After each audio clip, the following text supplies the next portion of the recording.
Assalamualaikum warahmatullahi wabarakatuh. Nama saya Ada Farehan, saya dari Universitas Mula Warman. Saya mahasiswa Ilmu Hubungan Internasional angkatan 2022. Juga tidak lupa saya ucapkan terima kasih kepada Bapak dosen Pak Arif Wicaksana telah mengampu mata kuliah ini. Ini saya akan membahas tentang tantangan ekonomi Indonesia di masa depan. Di masa sekarang, ketika teknologi semakin berkembang dan kehidupan masyarakat internasional semakin tidak terbatas, hal ini akan membuat tantangan perekonomian Indonesia semakin beragam juga. Beberapa tantangan perekonomian antara lain tingkat produktivitas Indonesia yang masih perlu diperbaiki, terutama di sumber pertumbuhan yaitu kapital, tenaga kerja, dan total factory productivity. Kemudahan berusaha di Indonesia juga masih perlu ditingkatkan. Selain itu, modal demografi masih belum dimanfaatkan optimal. Tantangan perekonomian yang mungkin dihadapi Indonesia di masa depan meliputi: 1.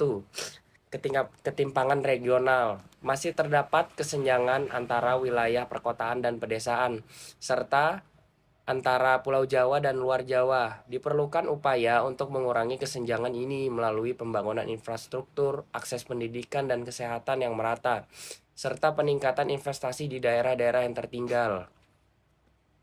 2. Pendidikan dan keterampilan. Peningkatan kualitas pendidikan dan keterampilan tenaga kerja merupakan tantangan penting.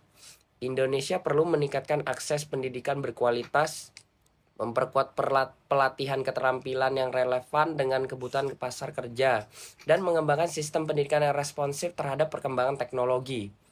3. Transformasi digital. Perkembangan teknologi digital membawa peluang dan tantangan. Indonesia perlu mengatasi kesenjangan digital dan dengan memperluas akses internet, mempromosikan literasi digital, dan mendorong adopsi teknologi digital di berbagai sektor ekonomi. 4. Infrastruktur.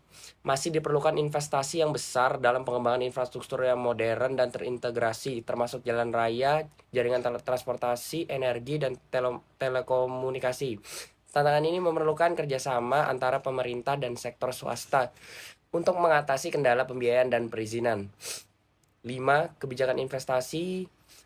Meningkatkan iklim investasi, daya saing ekonomi adalah tantangan yang penting. Indonesia perlu melakukan reformasi regulasi dan birokrasi, memberikan insentif bagi investasi, dan memperkuat perlindungan hukum dan kepastian berusaha.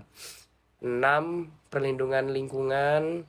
Perubahan iklim, degradasi lingkungan, dan kerusakan ekosistem merupakan tantangan serius. Indonesia perlu mengembangkan kebijakan dan tindakan yang berkelanjutan untuk melindungi lingkungan, mengurangi emisi gas rumah kaca, meningkatkan pengelolaan limbah, dan mempromosikan energi terbarukan. 7. Korupsi dan tata pemerintahan. Korupsi dan tata pemerintahan yang lemah masih menjadi masalah di Indonesia. Meningkatkan transparansi, akuntabilitas, dan efektivitas tata pemerintahan, serta memerangi korupsi adalah tantangan yang perlu diatasi untuk menciptakan iklim usaha yang sehat dan berkelanjutan. 8. Demografi.